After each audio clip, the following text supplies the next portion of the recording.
Didn't feel the sensation yet, you have access to York peppermint patty. So, I appreciate everybody.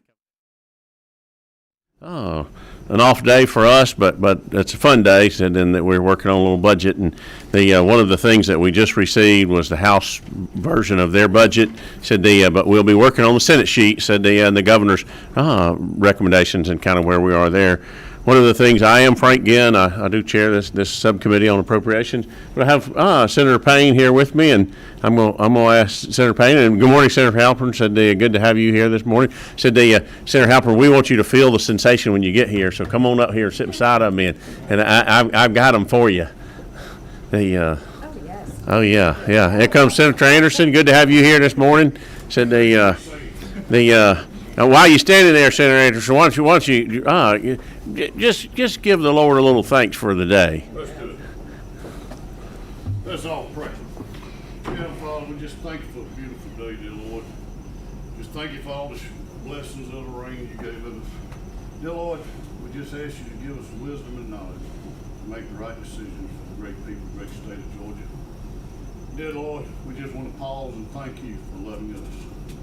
And dear Lord, forgive us of our sins, and thank you for our wonderful blessings. In your name's sake, amen. Thank you there, Senator Anderson. You got a York peppermint patty for that. Said look, I'm going to change up our schedule just a little bit. Said one of the things I know in years past, I've had some issues with my schedule, but I do like to pick on General King. Said so General King, I know you're going to kick us off right and tell us a little about what's going on in the insurance world. And if you wouldn't mind join us at the table here, we got your mics hot. So Thank you very much, Mr. Chairman and members of the committee. I appreciate the opportunity to come and talk through the highlights of our major changes in our budget request. Very few of these are going to be any surprises. It's pretty straightforward. Let me give you a reference. Section 29 and begins on page 24 of the Senate budget report. And once I get kind of a nod from y'all when you're there, I'll continue. Section 29. I do know it's early to look at it, so you got section 29 there in front of you. Page 24. And basically, the first, we got basically 3 points that we want to make to this committee, Mr. Chairman. The first is to enhance staff salaries, increase post-certified officer retention and recruitment efforts, rent and utility increases and general expense increases via the governor's and House recommendations on all sections. Number two, what we're asking is to the ability to move money within the budget that we already have, program within our department to really work on some of the priorities. We have some gaps in building inspections. We focused a lot of our energy in the last couple of years on new construction to make sure that we did not get in the way of economic development projects going on across our state. But when we shifted that, we took some risk on existing construction. And so our budget request this year is to rebalance our agency so we're not neglecting where we took original risk in. So we will continue our efforts on new construction, but the positions that we're adding is to existing construction so we can cut down on that risk that we've had over the last couple of years. And so what we're doing on there is we're asking for the authorization to transfer funds from enforcement, $109,000. We received an allocation of $1,290,239 from other programs. So we're asking for the ability to move money that inside of our agency. One of them, move funds from enforcement, line 208.6, and insurance regulation, line 210.6.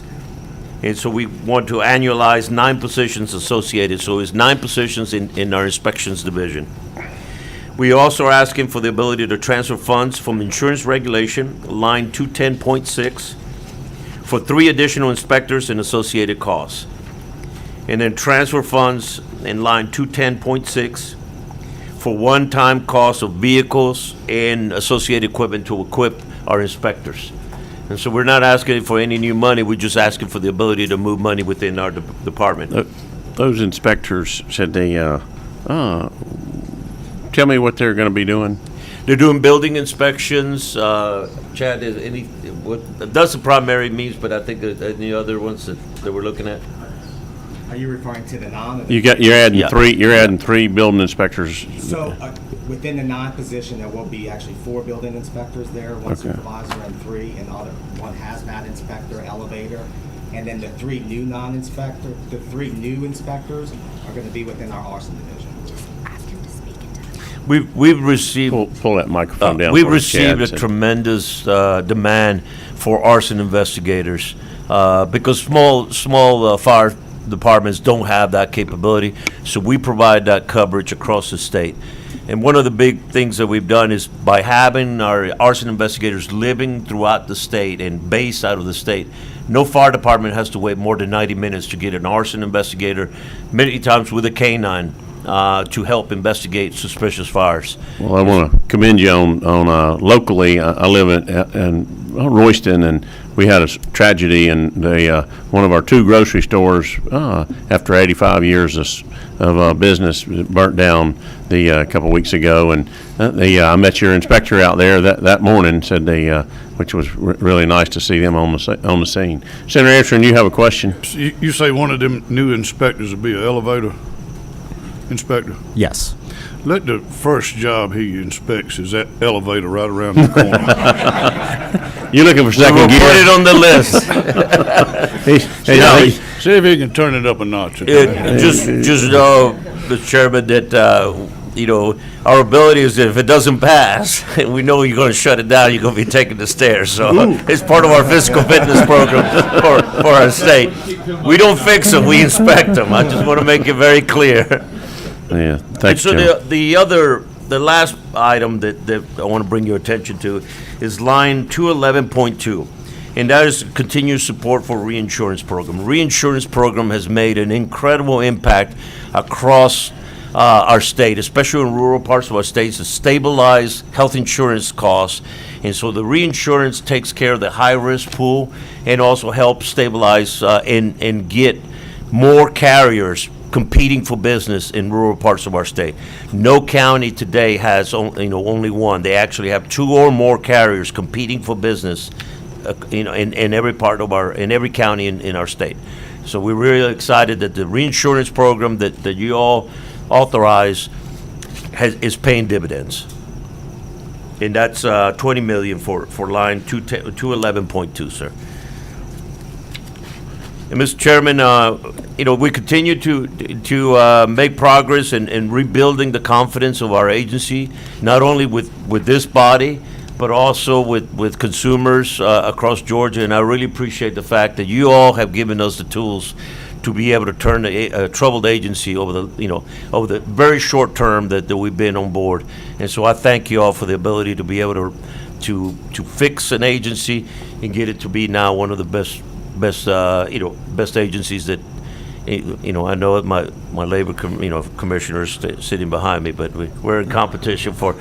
You both get a York peppermint patty. Well, there you go. I got mine already. I haven't eaten it until after I leave this testimony. Yeah. Talk But to me I'll about pause for that. the $20 million on the reinsurance. That $20 million is a lot of money to me and you. Said Yes. but when I look at it as far as reinsurance programs goes, are we adding to a reinsurance program? How come that number seems a little low for?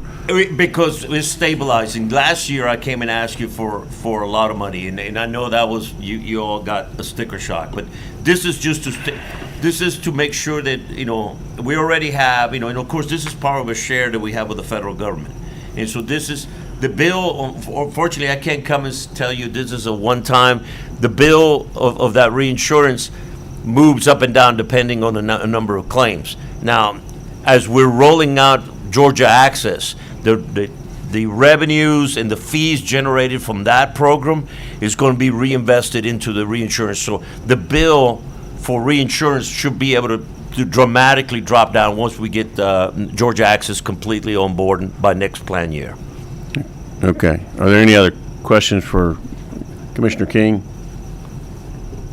Now retired General King, but You know, well, General King, I appreciate you bringing your report this morning. Said we'll be working on some different things with our appropriations, and hopefully we can continue to see the improvement. Now, if you can work on that tort reform for us, Sir, that I'm going to need a lot of help because there's a lot of folks at getting a little shaky need, and I understand this is a big lift. I get calls from constituents all the time that are wondering, why is my insurance rate what it is for just liability on their automobile or something along those lines, and they don't understand there are consequences to all the billboards we see up and down the interstate and TV ads and everything else in Georgia. It's bad when they cross out for the people. They cross out for the people.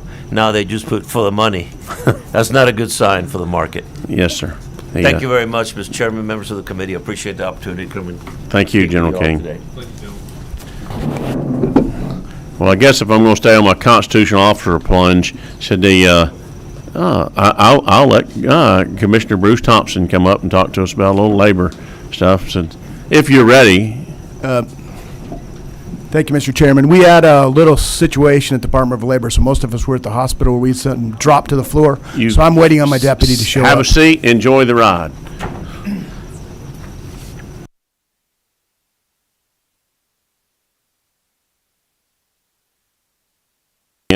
We'll get back on our schedule, so we're going to hold up on the commissioner. So, Mr. Griffin, you doing okay today? I am, sir. How are you? I can't complain. Life's pretty good. Okay. Should be page 3 on your packet there. Page 3. Looking for the audit trail here. Yeah, that's what everybody's wanting to know. Where's the Tahiti tick fund? mark?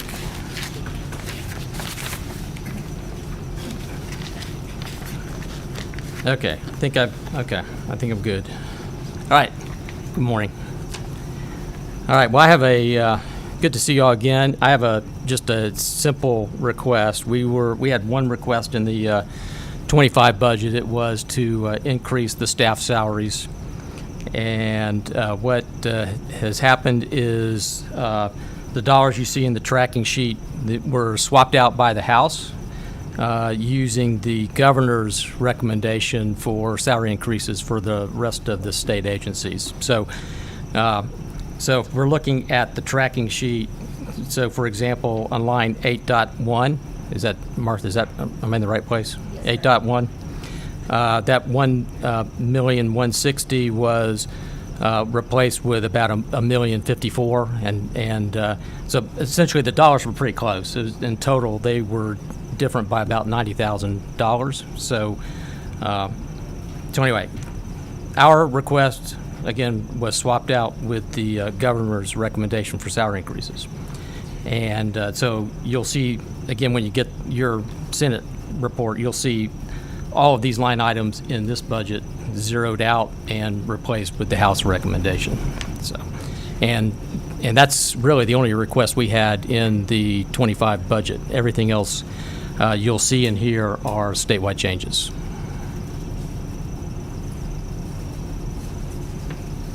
Trying to find the House, since it was kind of a late ad. It was. So, so if I can, again, in our audit and assurance program, we had a little over $1 million, and it was replaced with the $1,054,000. In our admin department, we had $93,000. It was replaced with $95,000. And in our statewide, our sales ratio department, we had $88,000, and that was replaced with about $105,000. So again, total difference was about $90,000. I love it when an auditor tells me it's about. Yeah, that's a good way to keep Yes, it. sir. It's just about. I don't want to be precise. So. Yeah. Are there any questions? Our opinion says reasonable, so we're stick with that theme. Any questions? Thank you. appreciate you bringing your report. All right, thank you. And and I apologize because it's convoluted with the late arrival with the House Yep. stuff. But if I got folks looking and myself looking at Yeah, no multiple worries. sheets, All right, very good. Thank you. Thank you for your time. thank you. Make sure I leave what I need to leave up here. Well, if you're going from audits, you go to state accounting. So let's see where we're at. It's always more fun that way. Good morning. Good morning, Senator again, and members of the committee. It should be on page 5 for our committee members if you just flip over. So I think I have page 6.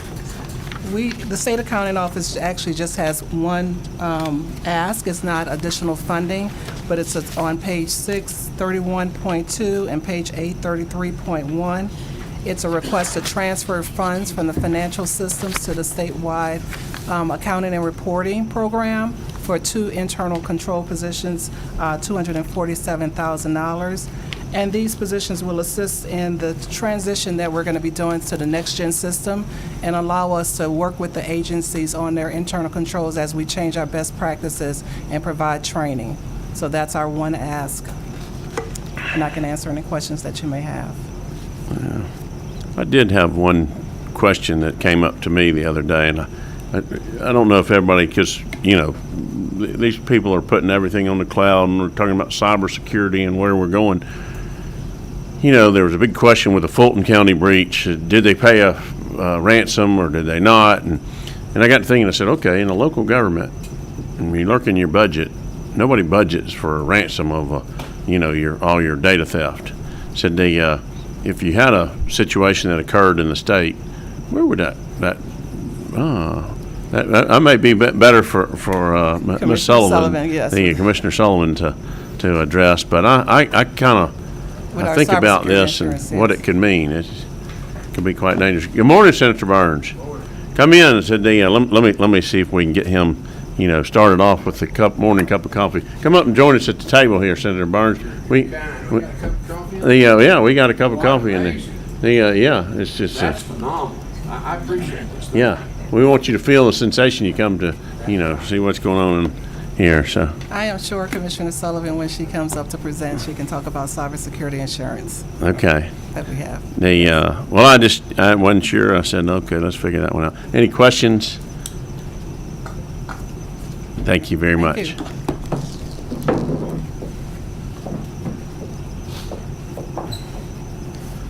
you. Everybody wants to know what's going on with our state ethics. David, I think you get to come up next.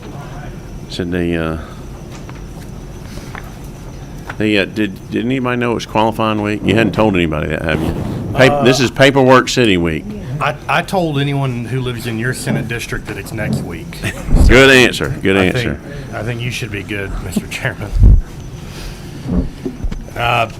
Thank you, Mr. Chairman. So we're on page 9 of the tracking document, line 34.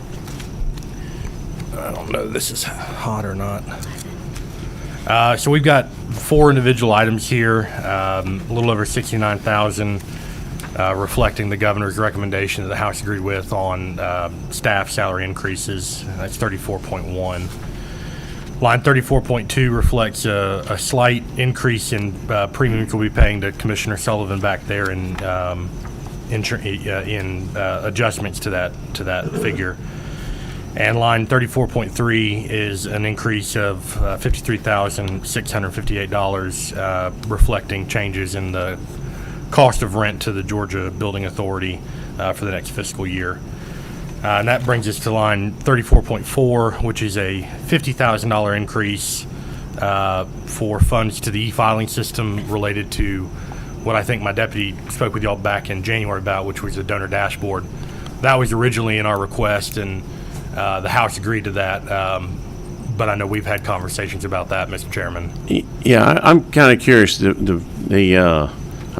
get people complain to me that this didn't work, that didn't work. We had stuff going.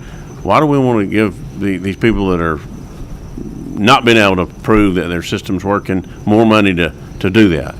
Is there any way that we can hold those funds and just say, hey, look, for me, I'm feeding something that not paying me dividends is not what I want to do. So I don't know if that's till they get their act together, said I don't want to put any more money in. I don't know where the rest of the committee, thoughts are, but Well, y'all seen the late night, you're trying to get that thing filed at midnight and you can't get it to work, and that's a problem. Well, I may be the only agency head up here today that says pulling money from the budget's completely reasonable, but that's what I'm here saying. There are issues, Mr. Chairman. We've talked about that. We know that.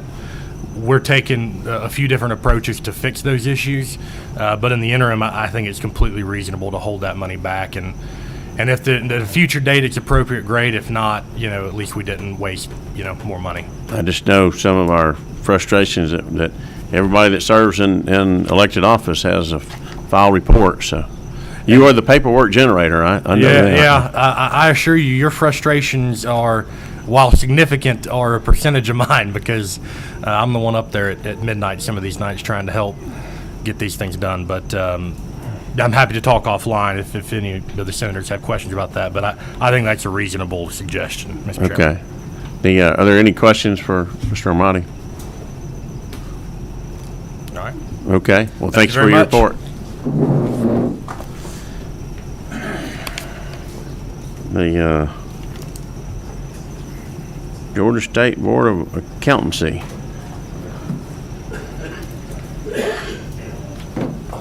Yes, sir. How are we doing today?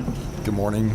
Tell me ladies your and name gentlemen of again. Paul Ziga, Executive Director of the Georgia State Board of Accountancy. Okay. Glad to be here.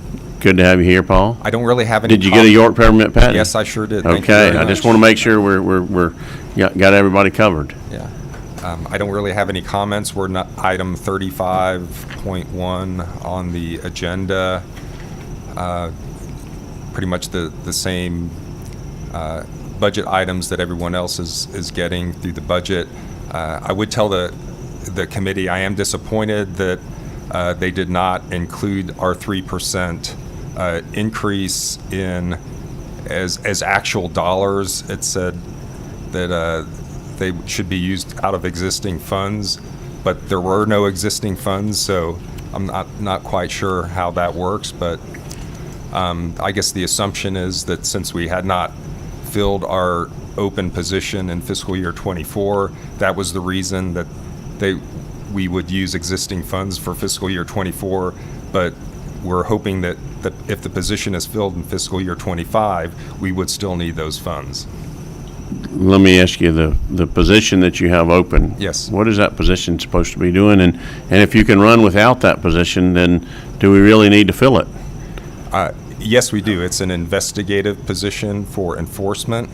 It would primarily be to do continuing education audits. So we're doing what I consider to be a minimum number of continuing education audits, which are actually very lucrative for the state of Georgia because our CPAs have the worst passing rate in the nation, it seems like.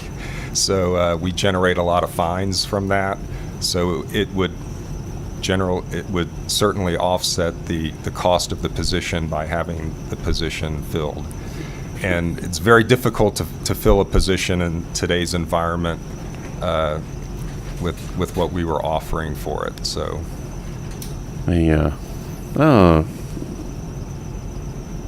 Questions from the committee?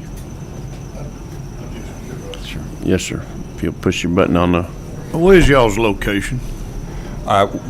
We are attached to the state accounting office, so we were actually in the state accounting office, but when they shrunk their footprint, we were kind of forced out, and we're now in a small office on the 4th floor of the Sloppy Floyd building.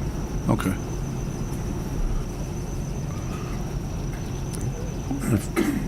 The licensing for an accountant, we separated that from the Secretary of State's office of 10 years ago. Yeah, and then I think y'all were one of the first ones that when I got here said that was happening. What would you do to improve those pass failure rates? I think it's still a 2-day test to get your CPA. No, actually, it's a computerized test. It would take 2 days if you were to take it all continuously, but you take each section individually now, and you're not in Macon taking the entire thing over a 2.5-day period anymore. So if you were looking look at what's going on with our accountants and the testing, you said we're not doing too good on passing the test. What do you attribute that to? Well, it's continuing education, and CPAs are required to take a large amount of continuing education throughout their career. And what it boils down to is it's all on them. That the most common excuse I would hear is, I don't have enough time to do it. I'm more interested in making money than taking continuing education. And then you ask yourself, well, gosh, what if my doctor thought that way, and I'm going in for surgery? So it is an issue, and it's really on the CPAs. So we thought that we have a pretty significant fine for not completing your CPE. We thought that would be a deterrent to it, but our passing rates have remained the same for the last 8 years. So What's the fine? it's $50 per credit. So if you don't do any CPA, and if you don't do any CPE, which a number of people have not done, you would have a $4,000 fine, because you're required to get 80 credits in a 2-year period. If they don't get them done the next time you come back and check, does the fine go up, or does it stay the same? Then they would come before the board and probably get their license revoked. Okay. Yeah. Thank you for your presentation this morning. All right, thank you.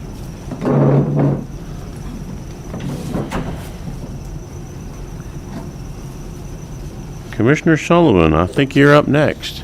Yeah, now we get to find out about cybersecurity and how we're going to pay off those criminals that are hacking. I think we ought to drop a bomb on them or something, because I can tell you, so they make everybody pucker when you think about losing all your data. Good morning, Mr. Chairman. That is not part of our cyber liability program, but it could be. I do want to assure you that we do maintain cyber liability coverage for the executive branch, and have for many, many years. And we work very closely as part of that program with the Georgia Technology Authority to minimize risk that we will be faced with that situation. So that is a huge focus, is to minimize the risk. And I know that GTA and our risk management division works with CIOs and CISOs across the state who do an excellent job at managing that risk exposure for the state. So thank you very much. I'm Rebecca Sullivan, Commissioner of the Department of Administrative Services. I very much appreciate the invitation to speak with you today about recommended changes for DOAS's FY25 budget. I think you had COVID last time we had a budget hearing. I hope I made it to the hearing, but I'm sure Sully gave it to you. So much improved. Thank you. Our budget information is reflected in Section 12, pages 10 through 17 of your tracking document. There are a few changes, starting with for the Human Resources Administration Division of DOAS is in line 39.1. Increase funds to recognize additional revenue from merit system assessments to support statewide human resources initiatives in the amount of $884,000, $884,153. DOAS's Human Resources Administration Division, which we refer to as HRA, administers enterprise-wide human resources programs and provides agencies with resources and tools to attract, develop, maintain, and manage and retain a high-performing workforce. The HRA division is primarily funded through merit assessments to state agencies, which is calculated based on a percentage of employee salaries. The governor has recommended an increase in the merit assessment in the FY25 budget to address increasing operational costs to HRA, such as the recent COLAs. Current funding is not sufficient to adequately cover those costs, so we fully support this recommendation, which will allow HRA to continue to provide enterprise HR services at our current level. So that 84 you're telling me is going to be spread across all your existing employees, or you create any? The $884,000 will support the Human Resources Administration Division and its operational costs. So, for example, we do not generally get funding for the COLAs. The recent COLAs were not funded for HRA, and this helps just increase our ability to manage all of the HR programs that we provide through that merit assessment at our current level. Do you have any other plans for that 884,000? You know, I'm rounding up to $1 million. If the auditor can do it, I guess I can. So, as part of our enterprise services, we provide a number of services from performance development, talent management.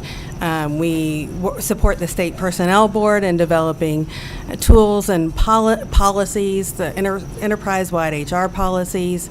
We're heavily involved in the Next Gen project to improve our human capital management system, particularly around the recruitment and onboarding of state employees. So I think that you will see a benefit spread across all of the services that we provide to the state through that merit assessment. Thank you.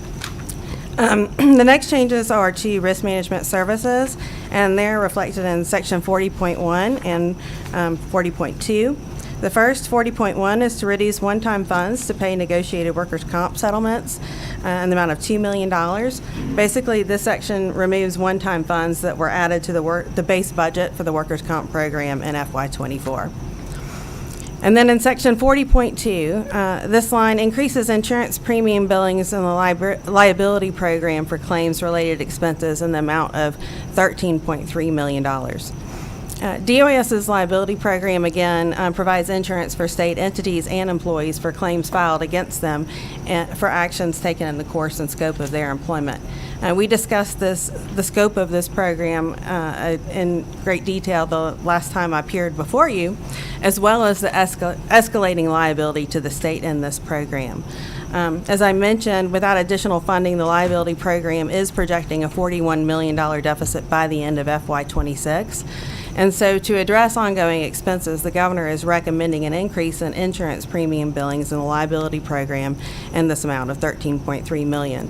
And this funding is necessary to keep pace with the annually increasing claim costs and slow the growth in the outstanding liability in this program. Let me ask you, I look at my colleagues around here, and, you know, it's not as dangerous since they closed Mitchell Street. We still have a target on us if we go across to Liberty Plaza, but if one of my colleagues got hit in the sidewalk out here, going to the Twin Towers, let's just say, is that a workers' comp claim? We do carry workers' comp coverage for the General Assembly as well as all state employees. We cover about 132,000 employees across the state. And the $13 million up in that, is that because the lawyers got too big are we just right for the picking on tort reform, or? So we have seen the increase in outstanding liability is due to a number of factors. A primary factor is we have seen claim cost increase over the last several years, and that is not a unique to the state. I think we've seen that across the board. But the state does have a significant amount of risk associated with the number, the size and the scope of the services that we provide, and the operational risk inherent in running. I might remind everybody, you're one of them lawyers. Those are the only three changes recommended in our budget. We do fully support those changes and would appreciate your support as well. And I'm happy to answer any additional questions. Any questions for the commissioner? Thank you for presenting this morning. Thank you so much.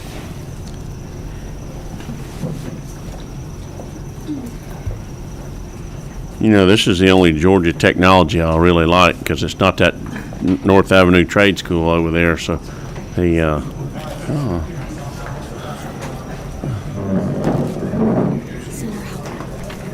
know the difference in the page numbers.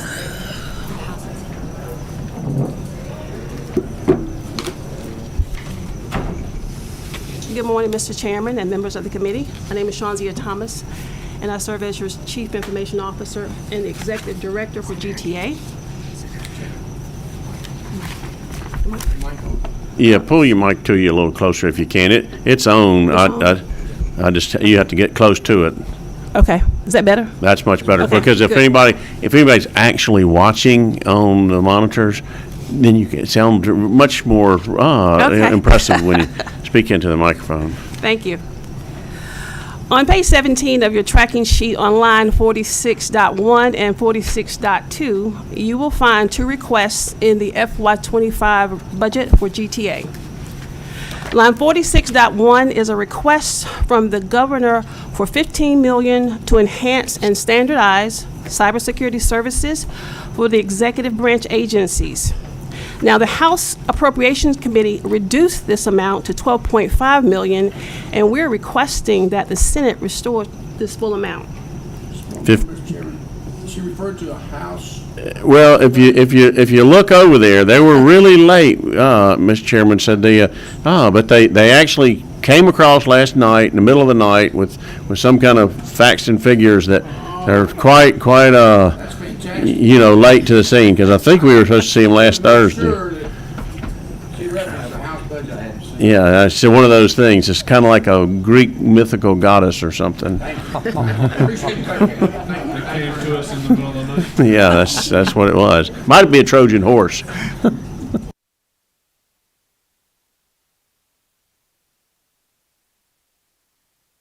Find that their security staff and resources are stretched thin to meet the challenges of today. To better protect our state systems, the funds will be used to expand our cyber footprint beyond the agencies that are a part of the GETS 14. These funds will help GTA to take important steps to protect all executive branch agencies. And among these tools, and you have a list there, cybersecurity assessments for all state agencies, our EDR, which is our endpoint detection and response, that's for our servers and laptops, our SIM, which is our security information event management, and our vulnerability management, which is scanning and remediating vulnerabilities. If I can interrupt you there Yeah. for a second, I'm always curious when I hear about these hack attacks. Said and I think about, okay, how many computers and everything that we've got plugged into our system, somebody plugs a USB drive in or opens an email they shouldn't have. But that's one way to get in from a user to a system. But all this stuff that's cloud-based storage and the things there, are there any attacks out there that concern me? Is what's going on with, hey, guess what? We're just going after your data farm and your data center.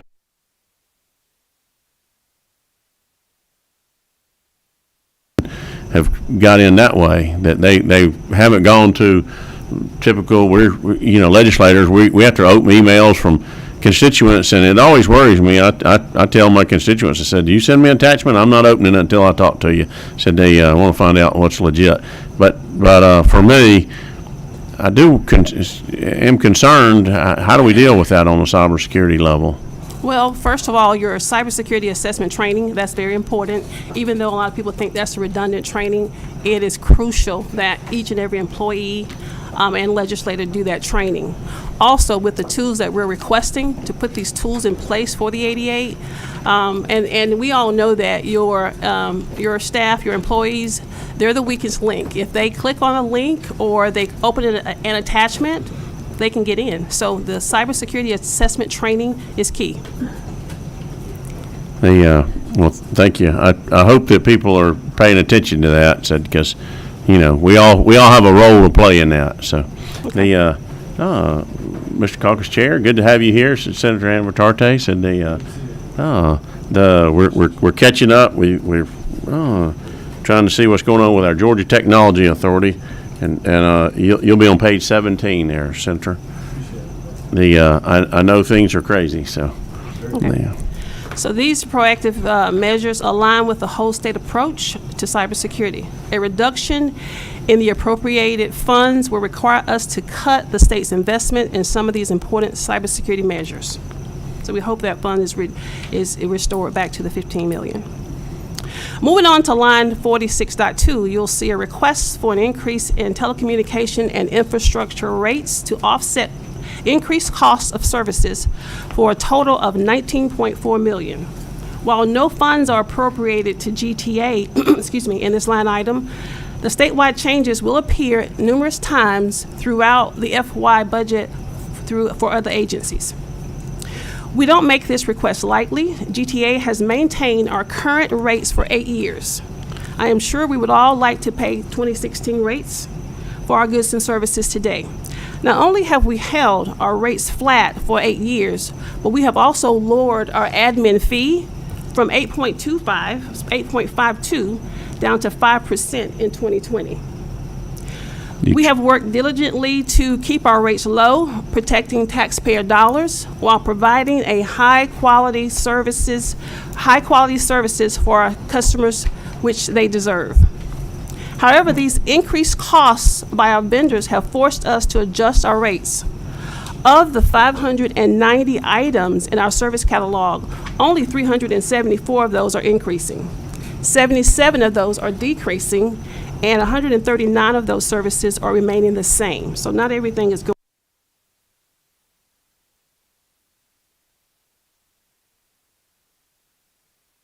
We will continue to work tirelessly to find cost efficiencies and savings whenever possible.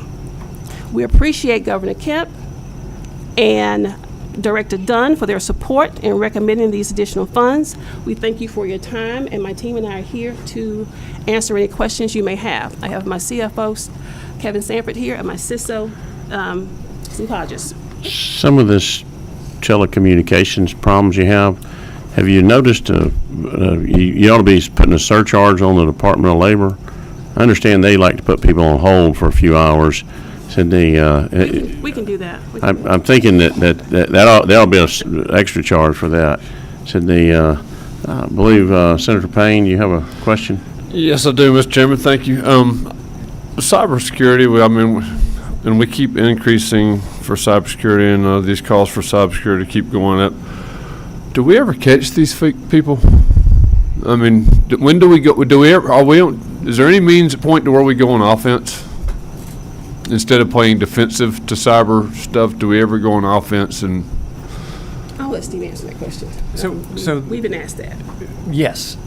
And it's not us directly, right? We engage with GBI, we engage with the FBI, and we've got great working relationships with each.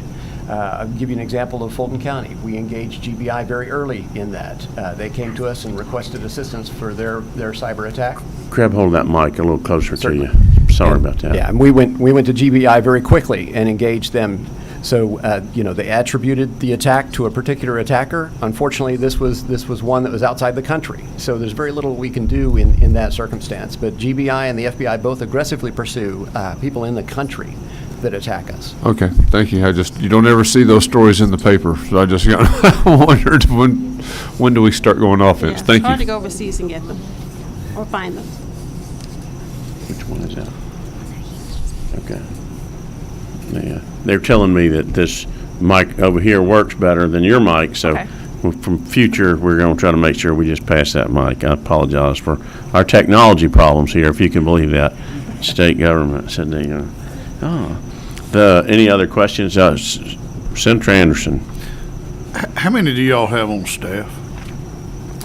We have 208? 208 right now. Y'all have any openings? We have 20 vacancies. Are you asking about cybersecurity? Yeah. We have 20. Microphone. Oh. Sorry about that. I'm sorry. We have 20 vacancies. Is this better? We have 20 vacancies, and we will be increasing our cyber staff. Are you increasing staff due to the amount of money you asking for? Not for this amount of money. This will be money coming from GTA's budget. Okay, all right. You think they can find enough money to fix a microphone for us in the future? Really? I mean, I don't know what that's going to take, but that's kind of one of those technology things. Thank you very much for your report. Thank you.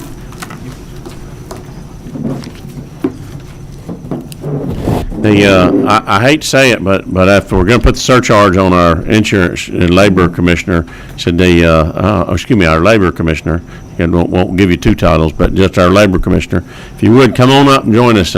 Former colleague, Senator Bruce Thompson, recovered and went on to be Commissioner Thompson. And we can get you a chair if you want to come up and join them, Hannah. That's up to you. So, Good morning. Thank you, Mr. Chairman. Thank you, members of the committee. As we shared earlier, we appreciate you changing that schedule. We had a colleague that we had to resuscitate yesterday, and so many of us were at the hospital late, so we can keep him in our prayers and the traffic this morning. But I appreciate the comments on us having a surcharge, Mr. Chairman. The request that you asked yesterday of that constituent, that's been resolved. So we're still staying committed to making sure we're taking care of the situation that is brought to us through the General Assembly. We're pretty brief this morning. We have shared with all of you the challenges that we have. We're adhering to what the request that's coming through. We have a new budget director here, and I'm going to turn the mic over to him, let him just take us through it, but it's fairly brief. Thank you, Chairman. Thank you, Commissioner, and thank you to the rest of the Senate Subcommittee. And what was your name? Turn to page 70. What's your name? My name's Kyle Fitz. Fitz? Yes. Okay, nice to meet you, Kyle. Thank you, sir. The feelings mutual. If you'll turn to page 72 of your tracking document, you will see Georgia Department of Labor on line, on line 32.1. I'm sorry, 32.3.3. We're gonna go You're talking House stuff. Let's stay on the Senate's page because we didn't get the House stuff till later, and some like know. Okay, my apologies. We don't want to blow anybody's deal here. So let's stick to the governor's recommendation and where we're at with the Senate side of stuff. Okay, sorry. So on page 32, my apologies for the confusion. I was going through some last minute documentation. My apologies. On page 32, it's not going to be on this one. Yeah. So on line 227.3. For the fiscal year 2025 budget. That line describes utilizing existing funds of $1.9 million and transferring funds from the Department of Administration program of $50,000 and the Technical College System of Georgia $409,000 to the Unemployment Insurance Program to address our appeals hearing cases backlog.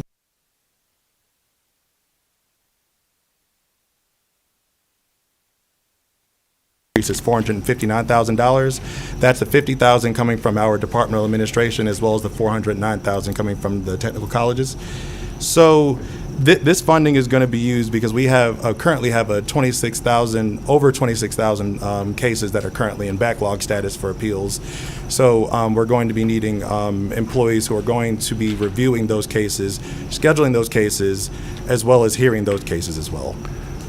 Because there are cases out there that go back years. Are you using your existing employees? You have to bring in a workforce. What do you have to do there? And how many employees are we talking about that are going to be targeting this backlog of cases that you have out there? So we were projecting about a little over 28 staff that we're going to be hiring additionally with this funding that has been appropriated. Like I said, just to schedule, review, and hear those cases. There's going to be two different types of employees: the employees who are going to be hearing those cases and those who are going to be reviewing and scheduling. Yes. So, and what was your other part of your question? I'm sorry. How far back do those cases go? So this goes back as far as the pandemic. I know we've spoken previously that the pandemic really hit Georgia Department of Labor hard. We experienced about 4.5 million claims that came in during the pandemic. So we are still experiencing residuals from the pandemic. We understand the pandemic is over, but we are still going through some of that. Thank you. No problem. Mr. Chairman, if I may, again, these are not going to be long-term positions. We are using some of these resources that we have. We're going to have some cost reductions based on our budgetary shortfall, so you'll see some cost reductions and or reduction of staff that we're going to be doing. These 28 positions we're talking about will be time sensitive and time certain. We'll bring them in, work on what we're trying to do, which is very specific, and then we'll be normalizing what the General Assembly and the Governor's Office will say that they believe we should operate within in the budget. Okay. You want to touch me on your capital projects that you're trying to do and what's going on with it? Okay. As he pulls that up, I can talk to you a little bit about our capital projects. We have 39 current career centers And many of those career centers we start tackling last year, as I brought to you, which is air conditioners that were out, that we were able to move from window units back to regular systems. Our main campus, our chiller went down, which is the heat and air for the entire system. That we're continuing to work on. Security issues we have around the state. Right now, we have no passive. We have no real way to be able to do that other than using dynamic security. As many of you know, we had a breach in that security where we had a security officer that left a revolver laying on the table and exposing that. We're in a process of removing that risk to us and staying within the confines of what our budget was to make sure what you and I and taxpayers are paying for is security, that we are getting that security. But we believe in the future we can provide security through devices as well and bring that those expenditures down. So those are some of the capital projects that we're talking about. Let's be exact here. It was not a revolver. You're correct. It was a pistol, though. It was Yes. a 9mm. Yeah. Thought you'd want to know, Chuck. I saw a picture of it on the news. I was like, doesn't look real pretty. I think you and I both can agree it was unacceptable and it should never happen. Yeah. Questions? Thank you for your report. Nice to meet you, Mr. Fritz. So Thank you, members of the committee. Thank you, Mr. Chairman.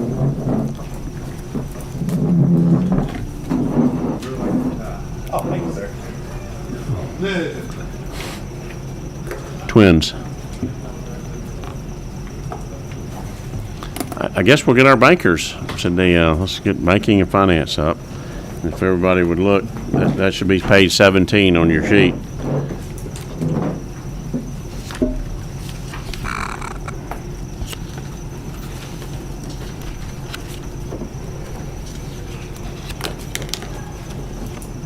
Hagler, how you doing today? Doing well, thank you. Thank you, Chairman, and thank you, members of the committee. Kevin Hagler, Commissioner of the Georgia Department of Banking and Finance. Sorry. Wanted to bring your attention to a couple of items in our budget proposal. On page 19, item 56.1, the governor's office was generous to include a 4% cost of living. But in our non-depository program, there was a sub-program that was left out by accident when OPB was running the numbers.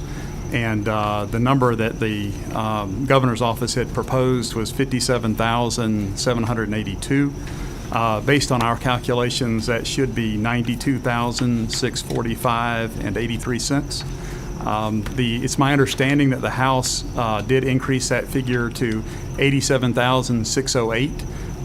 As far as we're concerned, the House number would be close enough. We can make that work. But we do need an increase to be able to make folks whole and consistent with the cost of living adjustment for other folks in the state government.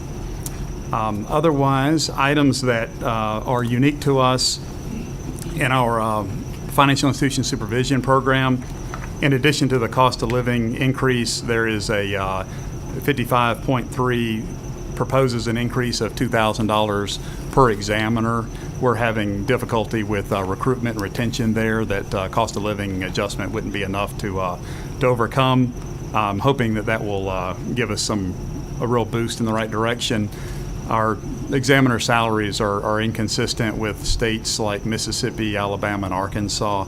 And as someone who has family in two of those states, our cost of living is nowhere near is much greater than what it is in those states. And then in our non-depository financial institution supervision program, item 56.4, here we had asked for some additional examiners. We've had such success with growth in the state that we have more mortgage companies and money service businesses here than we've been able to keep up with, and the proposal is to include 2 additional examiners to those ranks to help us get more of the exams done in a timely manner. So those are the highlights from us. Happy to answer any questions that you have on that or anything else. Any questions? Sounds like it's good. Thank you very much for your consideration. Appreciate the opportunity this morning. Keeping in line with our constitutional officers.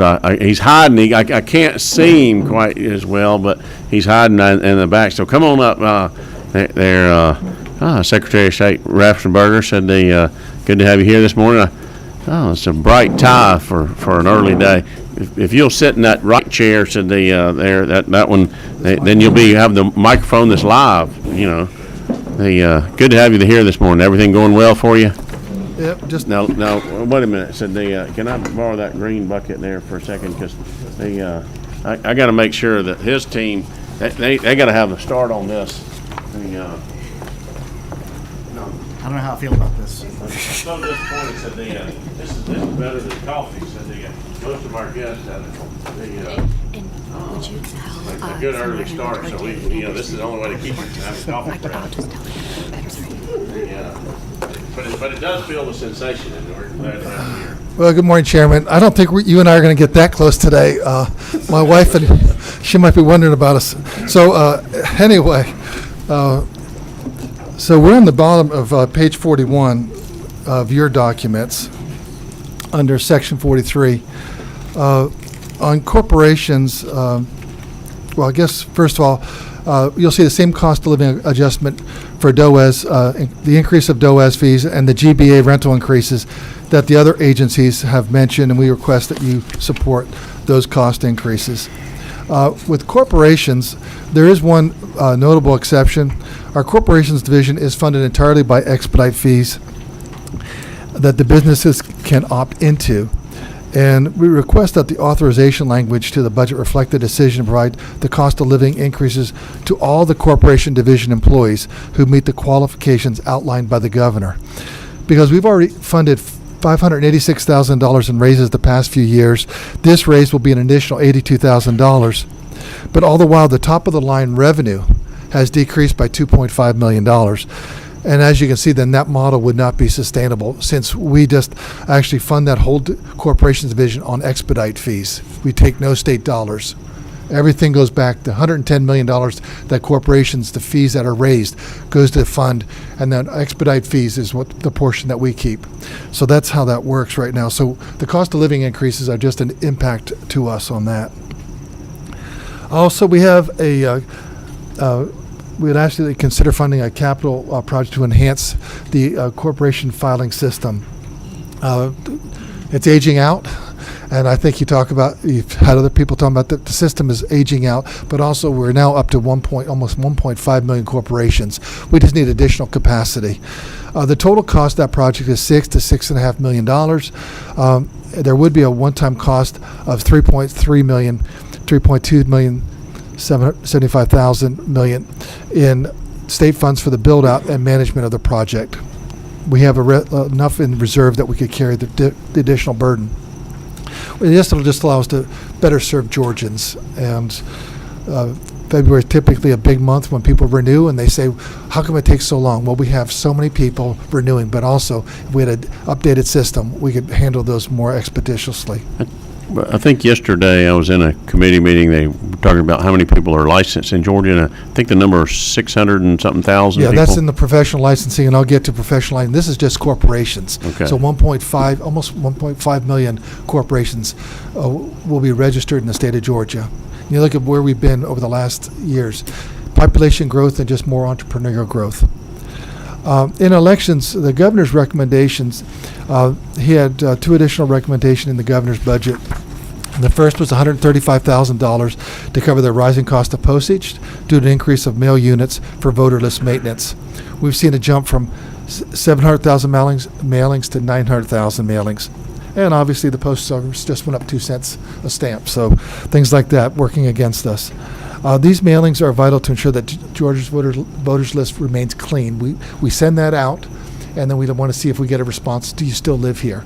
And that's really important. That's why Georgia has the cleanest voter list in the entire country. Out of all 50 states in this country, Georgia has the cleanest voter list in the entire country. I think that's really an important point, and we're just grateful for the work that we've worked with you, with SB 202 and House Bill 316 over the years to make sure we have clean voter list. The governor's recommendation also includes 5 additional staff members. Now, to give you some perspective, right now we have about 20 folks. North Carolina, which actually has about 150 to 200,000 people less than us, has 72. So if we ended up with 5 more people, we up to 25, say, and they still have their 72. So we're not asking for the sun and the moon, but we really could use 5 more. We expect this year 2024, there'd be high turnout, and I think it'll just demand an awful lot on all the states, and maybe even a little on you from some of the calls you're going to be getting from your constituents. It's a well-run team. It's never run better, and but we could use more employees. On the elections also, there's a House recommendation about the battery project. The House has recommended $2.5 million for a third-party independent ballot auditing software. We actually asked for $5 million. They've recommended for a 2.5 budget allocation, and we'd like that software to be ready. What that allows us to do is read. We will have all the ballot scanned images, in our possession, and we could actually then scan that and read human readable text. For any audit that we could do, we'd be able to do that. But it's actually a $5 million project. So we are hoping that the Senate would see to add $2.5 million in there, so it'd be a $5 million. That would really be matching what the House has already done, and it would get us the total of $5 million. But that would be up and running, and that would be for the fall 2024 cycle.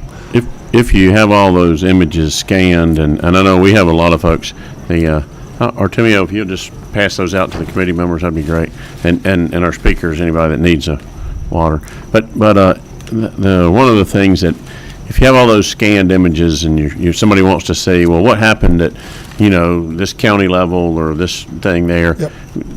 Because I know there's a big controversy going on right now on whether you should be able to do an open records request, and the counties are looking at the expense of looking at that.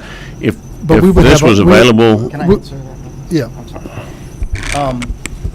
The legislature put a pilot program in the budget 2 years ago, which we have built out.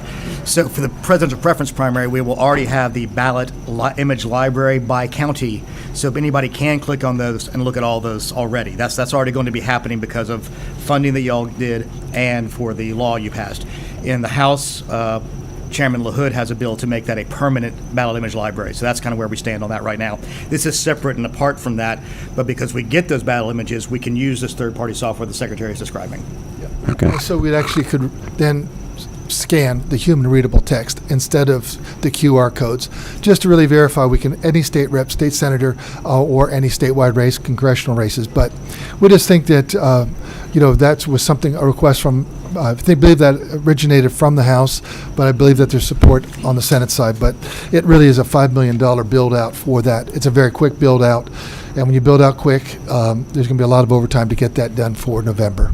One of the things, and I recognize that hopefully y'all are working with the state election board, but one of the things that I brought to them, and we missed you at the last, at our supplemental budget meeting, but for me, I'm not too terribly worried about the machines where we have access to the paper and the control and all the things there, and I want to let all the counties that have bought the security paper to use that up and do that.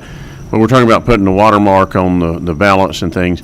For me, I'd very much like to make sure that any ballot, whether it be absentee or mailing out from a local government to a voter, that ballot have that watermark on it, so that we know when it comes back in, we're getting the same paper back in, that it's not questioned and what's going on with it. Is there something that you can do in your area as well as the state election board to put that in as a rule?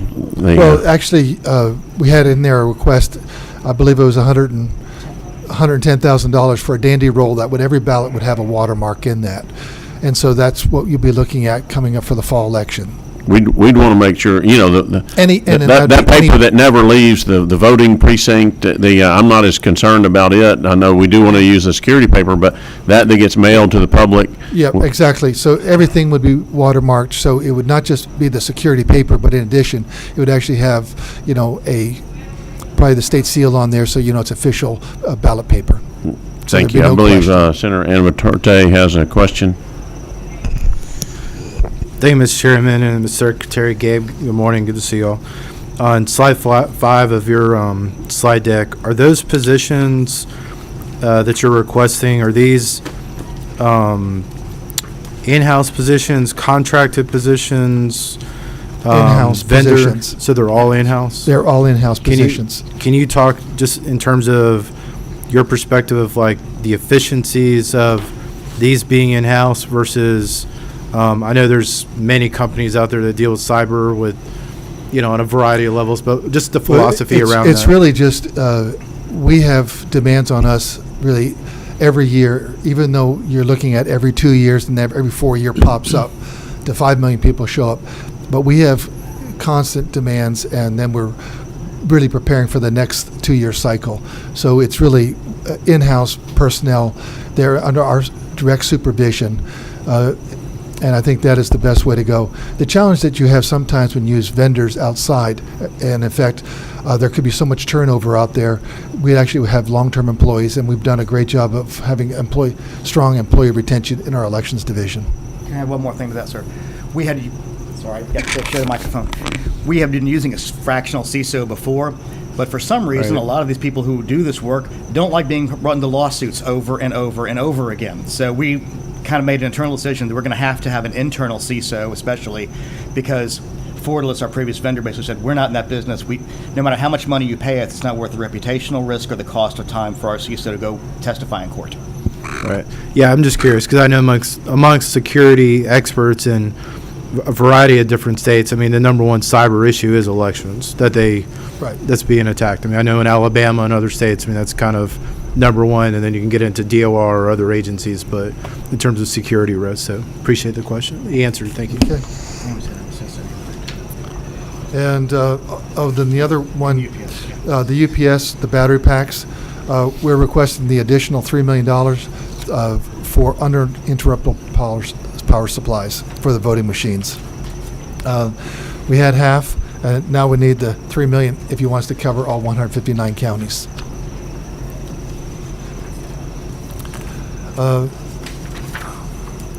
Next up. And help me out. I know everybody wants to have no interruptions and things there. If a UPS system goes down, how do you know it? Well, it's not so much that it goes down; it actually starts a fire. That's the problem with the battery pack. I know that there's some people that make electric cars, and out in California, and they've been, all of a sudden igniting inside people's garages. Batteries have a certain life, and sometimes you can have issues, and we've had a couple issues in a few counties. There's a useful life, and we now would have, they weigh it less because they're updated technology, but also it's new, so you don't have to worry about these issues. So it's really more a public safety concern. Total number of UPS systems across the state that we're using for elections, what do you think that number would be? We'd have about 17,000. And out of the 17,000, how many have we had that failed to create a fire? Less than 10, but it's going to ramp up as they get older, and that's why it needs to be replaced. They've extended their useful life by 2 years already. So there's a life cycle that the vendors give you, and we've extended past there. And I think that's a testament to the Georgia General Assembly is relatively, frugal with their money, and I congratulate you on that. But at some point, you were in that General Assembly before. That's where you got that good training. I appreciate your I service. never voted for a tax increase, so yes, I came to that honestly. But at this point, our recommendation, we strongly recommend the other balance, so all 159 counties, because you never want it to be someone's county that hears about it. So you just don't know where it's going to be. There's no way of determining it. Those UPS units are how old now? They have been put in service in 2019. And so 5 years. if you did a battery change out, I know we've talked about this offline, but if you did a battery change out to all those units, does that extend the life of them, or? Well, you did a change out. We already talked about it. It really saves no money, and so you might as well just start fresh with updated complete system. And the new UPSs, the batteries would be the responsibility of the counties at that point, because they're replacing batteries about $55 to $60 versus a couple of hundred off state contract right now for each one. There's 2 in each UPS, and the danger is still there if they are mishandled, which counties don't always handle everything right, as you well know from your work history. So that's part of the reason we have to do this too. Thank you. Okay. And then we also had in there the equipment upgrade cost in there, and that would get us And so that's really about doing something, and that take 6 to 9 months. Next, in the interest of time, investigations. We had a one-time $3,000 salary supplement for our post-certified investigators, and that's on line 43.3.5. And we also have in there for 4 additional investigators. We just, as you asked me earlier, Chairman, how many licensed professionals we have in the state of Georgia. Used to be 400, 500, 600, 700, 800, so it keeps on growing. And so we just have additional demands for that. We also have additional investigations demands for elections. Right now, the State Election Board has a backlog of 300 investigations. So that demands resources for investigation resources. So we share resources because obviously in an election cycle, we shift our folks. Instead of doing one profession, they may actually move over into elections to help out that team. And so we had 4 additional folks for that. Also, then moving forward, office administration in section 43.4, we have no additional requests beyond those cost increases that we're seeing across the budget. Then moving to professional license. Professional licensing, the House has recommended an additional 27 full-time staff members in the professional licensing division. And it's not reflected in the tracking sheet in front of you, but it's on the handout from our office. These positions would help get the team's licensing division back on track. We've got an excellent team down in Macon and a few here in Atlanta that we have also. They've been working diligently to get the new goals licensing software off the ground. But also, as you pointed to earlier, our numbers are up, and we just have a huge number of demands placed on that. It's been historically underfunded, and these additional staff will go a long way towards getting Georgians to work. And we'd be grateful for that same funding from your side of the aisle. In the Securities Division, on page 46, section 314.100, regarding the Securities Division, we have no additional requests beyond the statewide cost increase. I will give a shout out to the Securities Division. Recently, WSB reported about a person has been arrested over in the Netherlands due to events, and the investigation originally started with our team here in Georgia. And then we put out a note to other states, and we found that this had been going around to other states. And then actually then when something was happening over in Netherlands, that kind of gave them the heads up. And that was the charge, and it was in WSB yesterday. So you should be very proud of your Securities Division. The attached agencies, there's 3 agencies that are administratively attached. The Professional Engineers and Land Surveyors Board, the State Election Board, and they're here to present their own budgets. So, thank you. Questions for the Secretary?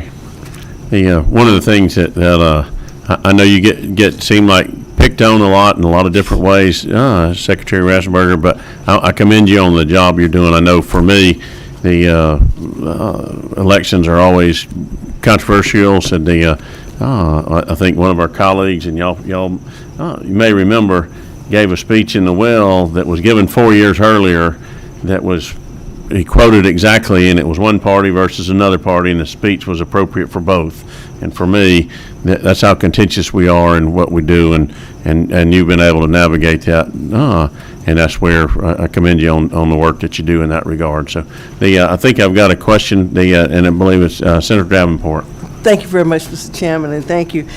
While we have you here, let me just ask you about the with the redistricting. Those of us who have different numbers, because people are calling us now about the different numbers. We have I by our names encumbered, right? Although our numbers have changed, people are real confused about this. Did you have to hire additional people, or is that already incorporated in that, or what are y'all going to tell me? The counties redid theirs, and I know Bibb County, they finally, I believe, got all their situation reconciled. But with redistricting, does it require more of us? Yes, and of the counties, but we've worked through that. Okay, very good. And the other thing, well, my mother had a stroke in her right hand, and we took her to the emergency room, but they were just going to keep her one day, but it ended up being 4 or 5. But she could not use that right hand and had not signed the absentee ballot.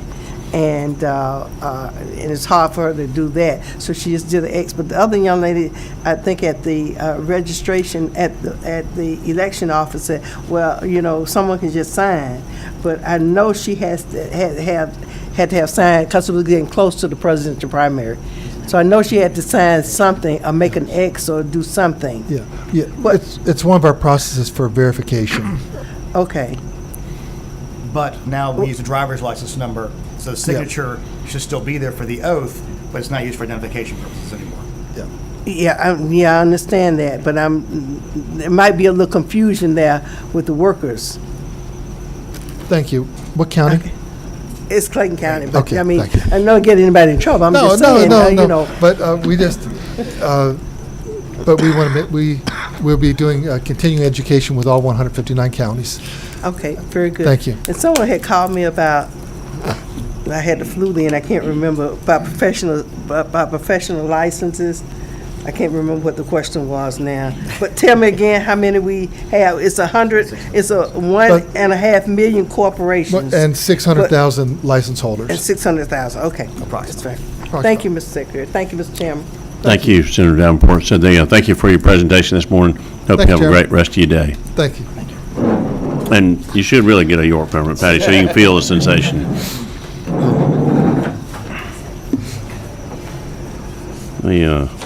I'm going to jump back up, back to the, Senator Payne, you have a question? Yes, sir. Mr. Chairman, I have a question that, who was the first one here this morning? I believe that was Martha Grace. Well, who was the first senator here this morning? Well, that might have been you, so you get an extra York permit, Patty. I haven't gotten one yet. Oh, my goodness. Here, you get, the poor boy is left out of here. I'm so sorry. It definitely wasn't. All the latecomers got a York peppermint patty. Well, you get two for a bonus round, said and there'll be a quiz later on. So if I can, I'm going to step back up to the Office of the State Inspector General. I appreciate y'all being patient with us. I know it's one of those fun things to do, but if you need another York permit, Patty, for substance, let me know. We both got taken care of. We were here early enough, Mr. Chairman. Thank you. Good morning, Mr. Chairman. It should be page 23 on the committee members, the sheets, if you're looking. Committee members and staff, I'm Nigel Lang, State Inspector General. I have just a few items that I'd like to touch on today. The first three on your tracking sheet for us are the statewide items that have already been discussed by the other commissioners here this morning. I'm going to start on line 177.6 on your sheet. It's $84,000. As y'all may remember, Senate Bill 59 from last session created the statutory authority for our office. Basically, with that passage of that bill, there was no funding for it last year. So we stood up a law enforcement agency without any funding. We were fortunate enough to have existing funds in our budget for some of the one-time costs. This is to rectify the ongoing costs. So as y'all are aware, it's not cheap becoming a civilian, going from a civilian entity to becoming a law enforcement entity. The training and so forth that's required, and we have additional vehicles now, and the ongoing costs. Post-certified officers and so forth? Yes, sir. The training that's involved, we're all mandated to undergo statutory training. We have to do that every year, and sometimes there's travel involved with that training throughout the year. So that's line item 177.6. I'll jump down to 177.8, and that kind of goes hand in hand with Senate Bill 59 with the passage of that last year. That was for the additional position for an investigator, salary and fringes. With Senate Bill 59, we got additional responsibility, and this request basically was to enable our office to continue to function, doing what we were doing before, and then the additional tasks that we're taking on with the passage of Senate Bill 59. Those are the two asks, and then I will just draw your attention to 177.7. There's a healthy reduction in our budget, so as you're considering the other two items I just mentioned. That big $800, you could round that up to 1,000 almost if you were going to do ballparks. We have auditors that work for us, and so I understand that rounding is appropriate in that format. So the $800 is actually a saving. We switched cell phone carriers, so there's a just a nominal saving there. Those are the only items we have, and I'm happy to take any questions. Just to state for the record, $800, rebate is more than some state agencies even do. So that's pretty significant. Yeah, I know that. I hope he gets everything he asked for just because of that. I always tell people, I said, look, the $20 might not mean a lot, but it's a free lunch, and we don't get too many of those, and that's a bunch of free lunches in there. Yes, so sir. We appreciate you. Thank you very watching the dollars. Appreciate your report this morning. Thank you, Mr. Chairman.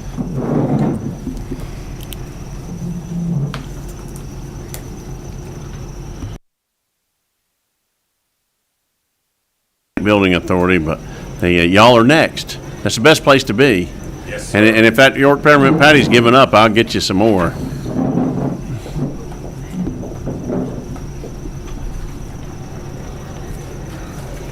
And I'm going to ask you, we get to talk afterwards at some point. So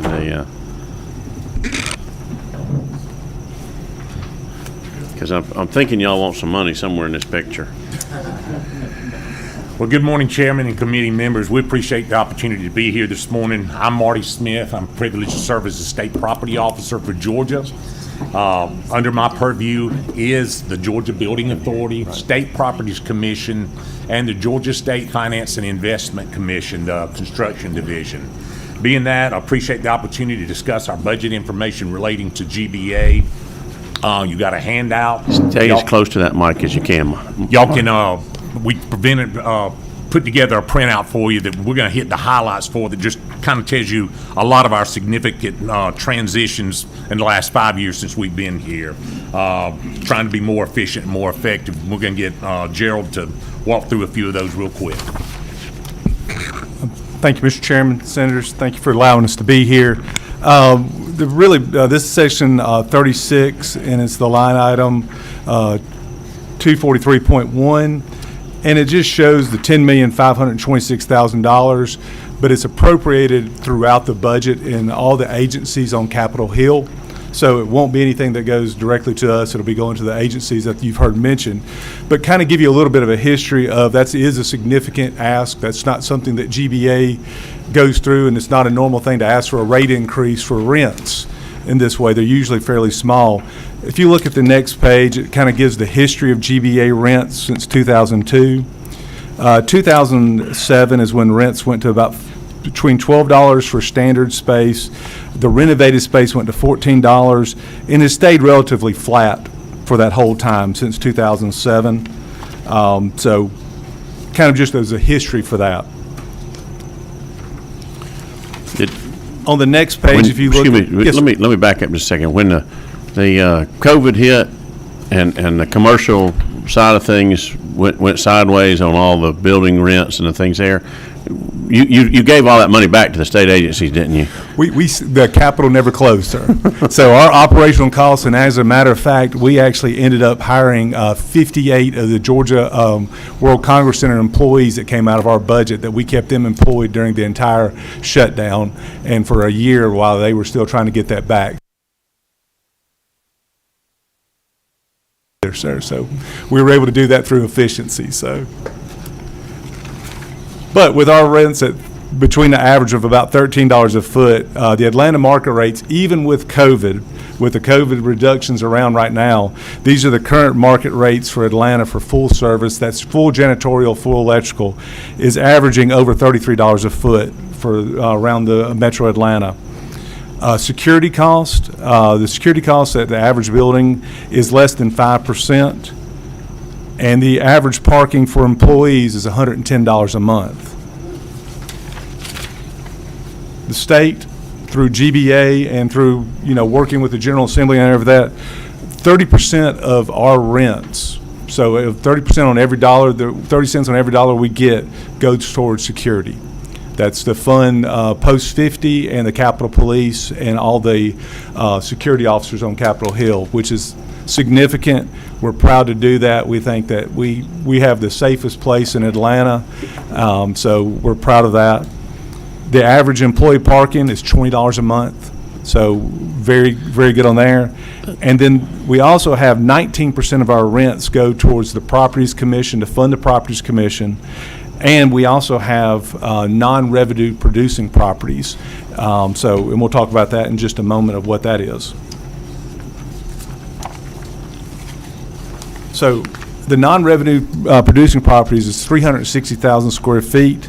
That's going to consist of the Capitol, that's Post 50, the mansion, a few other things. We also have 7 historic cemeteries that we operate throughout the state.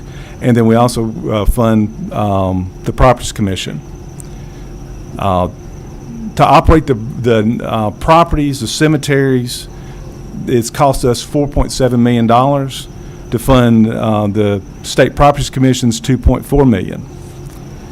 Additionally, in 2025 budget, we think that our housekeeping contract will go up by an additional, it's at the end of a 5-year contract. It's going to go up by $250,000 a year for our night janitorial services.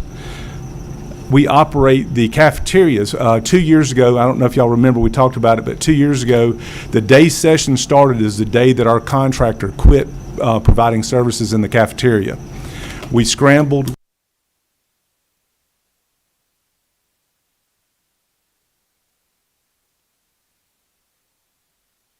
About $3.5 to $4 million a year. We did not think that was sustainable. We went through there. We did not want to. We wanted to be able to control the costs. We are in a food desert. There is no place to go to lunch if you're on Capitol Hill, but we operate that at about $1 million loss a year. That's kind of like a monopoly, isn't it? Yes, sir. I mean, I'm just saying, so it's only lasts for really in 40 days and 40 nights, but it is, and it's one of those tough things. And then we still have a lot of our employees still do. There is a lot of teleworking still going on, but we still need to have an option when they come in. There are about 5,000 employees that are assigned to Capitol Hill, and we do need to have an option to have food and for committee meetings and for everything else that we have on there. If we were able to maintain what was going on in session, we would not be operating at a loss. So we would be able to operate pretty substantially. Can I offer a suggestion there that I thought about the other day? I look at, food's our enemy down here. Sometimes it's our friend. But I know there's a lot of food trucks out there. Is that a viable option on these prettier days that people? I look at Mitchell Street, the closure of Mitchell Street. If there's an opportunity to do something like that for just for session, because it is so difficult that you're trying to ramp up for this 40 days or and those off days like today, but. Is that a viable option? Anybody looked at that? Yes, sir. We have actually offered. We have actually reached out to several food truck vendors to offer Food Truck Fridays, something along that lines. But they all want guarantees of us guaranteeing them $1,000 minimum on purchases and things like that. So that is. We would still be losing our $1 million and then $1,000 per food truck. So we would offer them free space. We're on state property. They would not have to have a permit from the city of Atlanta. All the benefits that we could have. So if there's some that are outside Metro Atlanta that want to come in, we would be glad to provide them a space. Senator Davenport, you have a question? Thank you, Mr. Chairman. Before we leave the non-revenue Yes, ma'am. producing agencies, producing properties, the cemeteries. I had so many calls about these cemeteries, and I know you said that it takes $4.7 million for all of that included. Do you have it broken down? How much for the cemeteries? Those 7 cemeteries. I can get that for you, but I believe it's going to be averaging. With our landscape contracts that we have outside is going to be in the 250. Our budget director's right there. About $250,000 a year for just the landscape alone. Just the landscape. Correct. Okay. Thank you. Thank you, Mr. Chairman. And so, in addition to that, we had an increase last year in our premiums from DOAS. So, Ms. Sullivan. But that was part of that we absorbed last year, $1.1 million. This year, there were several, the last few years with the raises, the public safety had been funded the raises for the State Patrol and Capitol Police in their budget. The OPB has transferred that to now where that money's being moved out of DPS's budget and us to fund that back through our contract with them. And then we also operate the gym, the Mullis, as all of y'all may know, is commonly called. But we operate that for all state employees, and that's $350,000, but we feel like that's a benefit for the employees. Yes, sir. Yes, sir. Senator said The Mullis.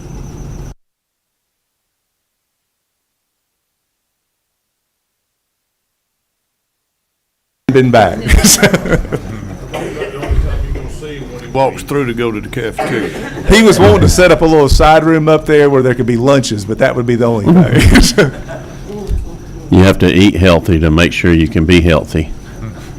Yeah. Senator Amatarte. Thank you, Mr. Chairman. Just to piggyback on that real quick, what is the utilization of the Mullis? It has actually been very popular. During session, it is really there. It is actually more successful than we thought it would be. I can get you the exact number, Senator. I don't have that, but it actually, the people that we pay to operate the thing, it is one of the better executive type gyms that they operate, they say, with participation. We have people that start working out at 4 o'clock in the morning there. I'm sure Randy Roberts is there at 4 o'clock. I think he's there. Actually, our CFO is the guy that gets here at 4 o'clock in the morning. So we know it's all in pretty good shape because he checks it out before everybody else starts rolling in. But then he follows a pretty good crowd that comes in, and the showers have been very popular in there, and so one of the things that we did not have on Capitol Hill for everybody. So thank you. On a serious note, it is. I mean, I go through there quite often to go to the cafeteria. But I mean, it is being used. And I think the employees really greatly appreciate that. And Senator, I'm the same with you. I've been through it as a cut through when it's raining, so that's when I use it. Well, and I guess the biggest question is, why do we need $10 million?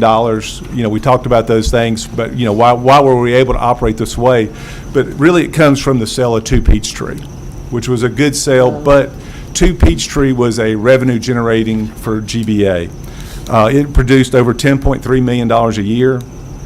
When we reduced the expenses from that, when we reduced staff, when we've reduced our contracts, which we have on the next page, we reduced $3.9 million. So that's $6.4 million in revenue that was lost, that subsidized some of the things that we had going that throughout the Hill. So it was the right move to get everybody back on Hill. We consolidated, we reduced space, we've increased efficiencies.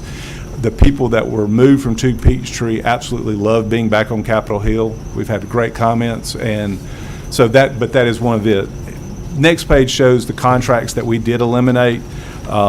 We've had several mentions of people talking about that, and we've been in state government and county government long enough that we've gone through the budget hearings that y'all have, and people kind of show, we reduced it, but don't really show it. But these are actually the contracts we show that we reduced and the positions that we were able to eliminate through that. Fortunately, most of these eliminations were through attrition, that we had some openings in some other areas and they were able to transfer into other positions, and we had several retirements that worked out timing-wise for those.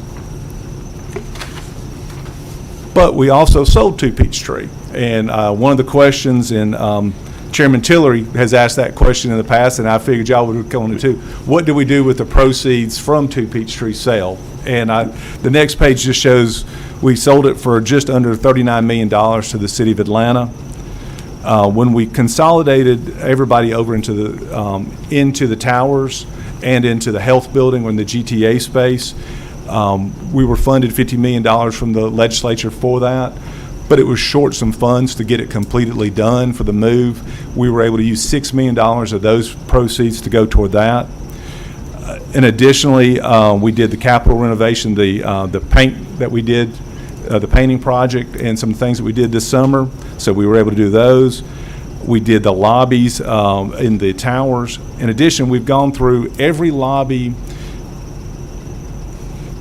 50-60% of the lobbies that were not touched, our total of lobbies that were in the towers, still had carpet on the walls.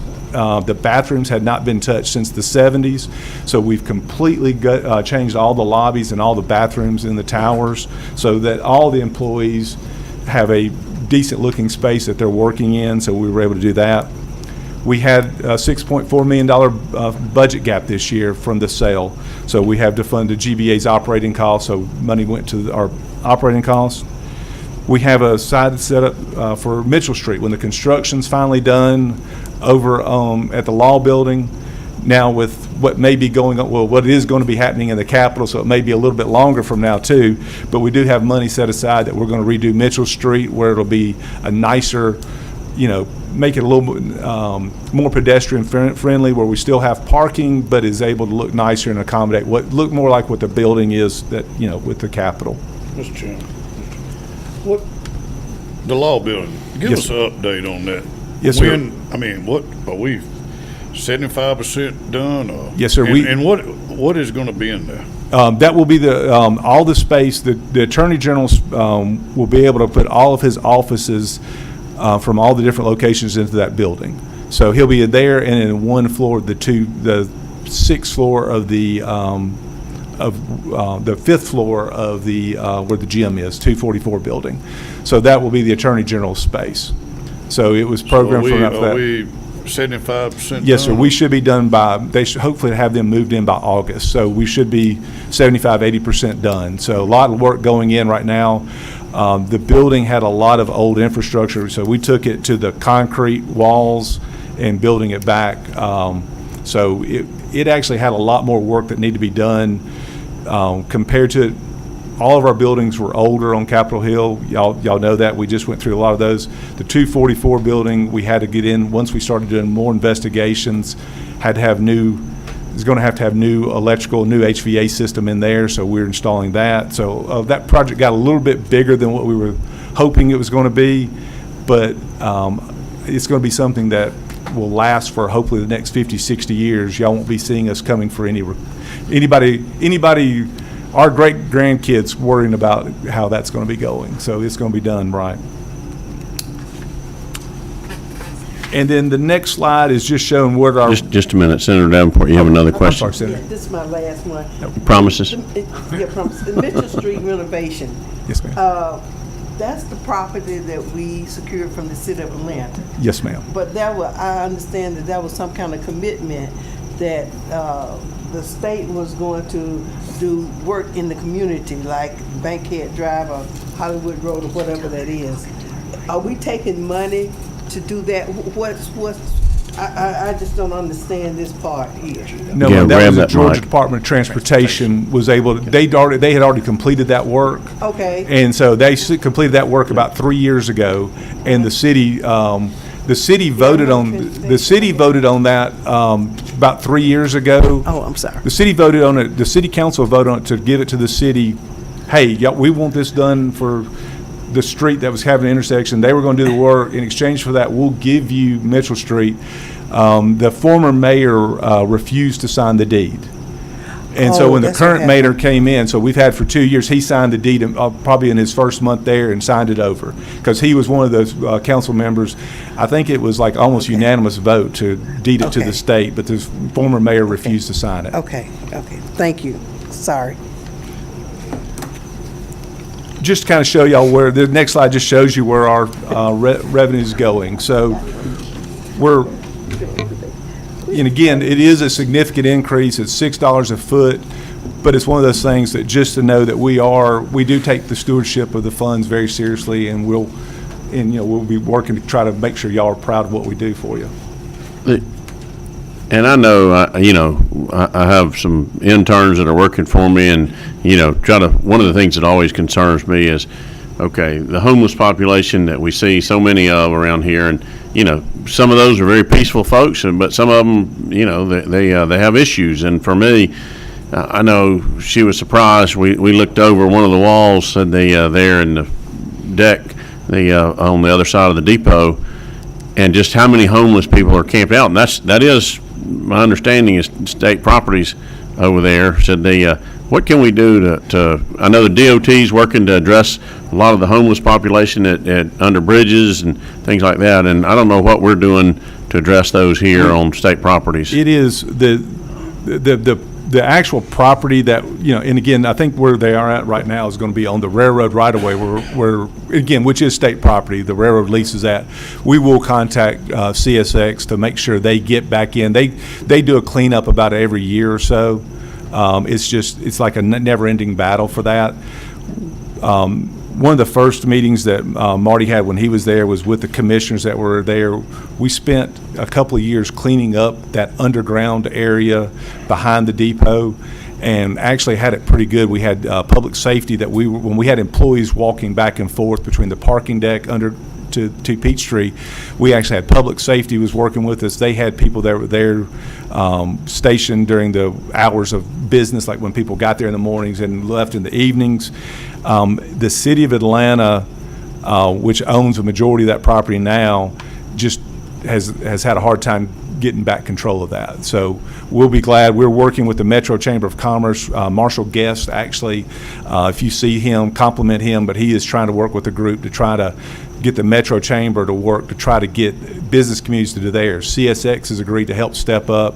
The state agrees to help any way we can. It's just tough for our employees to go back over there because they spent so much effort over there to clean up, and they have to fight with the church trying to do good things of giving out sandwiches, but then people come over to our Capitol grounds, and at night, unfortunately, they defecate on our walls, and in the morning before everybody gets here, our people are having to clean that up, and they're having to battle this. This is something that is a tough thing that the city's facing. We're willing to help any way. We've offered to help the chamber and working with all the different partners in that. But it's one of those things that we felt like we were fighting for years by ourselves, and it's time for the city and some of the other community leaders out there to try to help us. So, Mr. Smith. Yeah, I agree. Senator Avatarte, you have a question? Well, just a comment, and I do want to, just commend you for what, y'all are doing. I do want the public to understand that in a positive way. I mean, you are taking, a third or more, of your rental revenue and putting it into public safety and security of, this entire campus, which I think is significant, number one. Number two, I do have concerns to piggyback off of that, even with recent events, of those of the public, even state employees, that when they leave the campus, or whether it's the Capitol grounds or the Twin Towers, that you cross those official lines, I think the safety and security concerns go significantly. I was down here last weekend, and you cross the bridge, you're in another, I'm just be honest, you're in another world. I went to college at Georgia State University, and this is not, I don't want to say a reflection of Georgia State University, but the recent shootings they've had at that gas station is now closed, which is right down Piedmont, right down the street. I think those are significant concerns in terms of the security. I know we've had other security issues from time to time, just random stuff not related to the campus. So I do just want to reemphasize, I think, your comments that, the Metro Chamber, the City of Atlanta, the City Council, and also Georgia State University take this security very seriously next to these state assets that are, the center of our state. Almost literally in terms of how we do business. So, I think there's, a reverberation back to, I know even in Paulding County, where I have students that ask me, should they go to Georgia State because of those concerns? That's separate from y'all. But those concerns, even when they walk around this building, students, parents, when they come to Page, ask those kind of questions. And I know this is the most secure building in the entire state of Georgia. I would argue it's probably more secure even than the U.S. Capitol, if God forbid something actually happens. So I just want to commend you all for, your work with the Department of Public Safety, our troopers, Capitol Police, everybody, for what you do on these grounds. I know you can't control everything, but I know there's a lot of attention and investment into those pieces that the public or even legislators sometimes maybe don't hear. So I didn't want to be long-winded about that, Mr. Chairman, but I don't want that to go unnoticed of what these gentlemen and their staff are doing every single day on behalf of the state. Senator, thank you for those kind words. And just one of the things, it does not go unnoticed that y'all have committed within since 2 years ago, and with going up forward is just over $600 million to investment in downtown Atlanta and capital investments. And so it's one of those things that, you know, y'all are one of the largest investors in there, and we want it to succeed like y'all do. And we want everybody to feel safe coming in here. And again, we are so thankful that we have the partnership in the Georgia Department of Public Safety. Colonel Hitchens, his whole entire staff, Major Langford. I mean, we're proud just to call them friends and partners in this. So thank you for that, and thank you for your kind words. Senator Halpern. Thank you, Mr. Chairman. Kind of piggybacking off on that idea of security, I did want to just, again, I'll echo the great job that everybody's doing. There's not a moment that I don't feel safe here on Capitol Hill. And of course, the media has been reporting a lot lately about some of the modernization projects that may be coming down the pike that we're going to be doing here and better connecting kind of some of the buildings with each other. It strikes me that our Capitol is one of the few capitals in the United States that does have accessibility, kind of road accessibility all the way around. And I guess my question is, or comment would be, you know, are we considering that also into the overall design and layout of how you'll restructure it? And of course, I, at the moment, am in CLOB and have to walk across the street in the rain and love the idea. I know. One day I'll be in the Capitol. But until then, I love the idea of that habit trail from one to the other that I saw in some of the designs. So I just wanted to just ask, just piggybacking off the security piece and just wondering, you know, how much that factors into your thoughts as well. Heavily thanks. The new plan, and hopefully, like I said, y'all be seeing a copy of the full plan that'll be going out. That is, again, it's just a conceptual right now. The plans are, y'all will be involved in this. This is going to be a building that y'all are going to be heavily involved in. But the concept is security is one of the main focus of that. We don't believe that we are unique in that we're downtown. We are a downtown capital that you don't see that has this close, roads this close. That was really why the security was having that much with Mitchell Street, why we needed. We do have some natural barriers with the hill that we're on in the fronts to the sides. So we have those things that offer some natural barriers with there.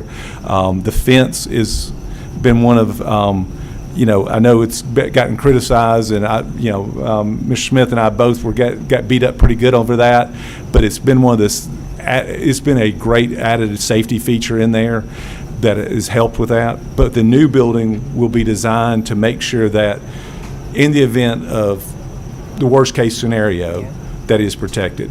The bridge would be able to be over there. That would be something that could be able to withstand any kind of things like that. So security would be one of the main focuses and one of the main reasons why the price is where it is. Yeah, got it. Thank you. The last item we had, and again, I know this isn't something that's in y'all's line, but I just want to make sure y'all are aware of it, that we do have in the capital request for that's going to be going toward GISFIC side is to do the design and programming of the agriculture building, where we're going to demo the buildings next to the agriculture building for the new building. But that the agriculture building was built in 1952, and I regret to inform you that a majority of the mechanical and electrical that was in that building in 1952 is still the same. I want to hire that contractor to do my work. We won't be able to get that much. If we can get 72 years out of it, then they are great. But again, it is something that is well needed, and so as you see that is part of the support. I know we've hit y'all up a lot this year, and that was a big request that, you know, in the mid-year budget, but thank y'all for that support, and I think y'all will be proud of it once it gets going. And all this report, are we upgrading the handicap accessible? Yes, sir. Yes, sir. One of the biggest focuses you will see in the report when you see it is actually it's going to be accessibility. It's accessibility for the public, accessibility for the press, lobbyists, and then ADA accessibility. We only have in this building that serves the entire state of Georgia, the citizen state of Georgia, there's only one bathroom stall that is ADA accessible, completely ADA accessible. And it's just the way the buildings were built, the way they're configured, the way they are on there, and we need to do the improvement. So there will be ADA accessible restrooms in this building, and then everything else it will improve. And when you come in, it'll be easy flow. It'll be able to come in a greater way for that. So that is one of the biggest focus, sirs. Thank you for that. Any other questions? Thank you for your report. Thank y'all.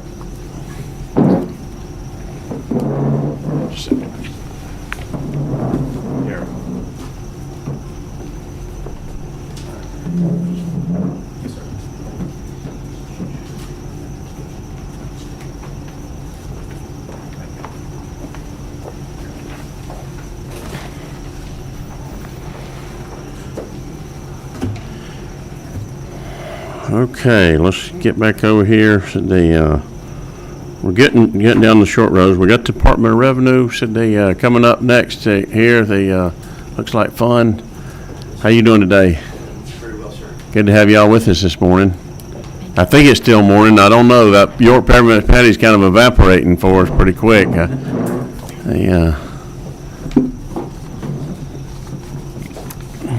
And y'all would, if you would, share that microphone there. Oh, this one right here. Yeah, I think it's the one that works. Okay. We're just trying to get that technology authority on their P's and Q's. Good morning, Chairman Ginn and members of the committee. Thank you for the opportunity today on the fiscal 25 recommendations of the Governor and the House for the Georgia Department of Revenue. My name is Frank O'Connell, and I'm the State Revenue Commissioner, and I'm joined today by our Chief Financial Officer, Keisha Beavers, and our External Affairs Director, Austin Gibbons. It's good to see you all for the first time this session. As Deputy Commissioner, Chester Cook had to fill in for me in the initial meeting on the amended budget while I had the flu.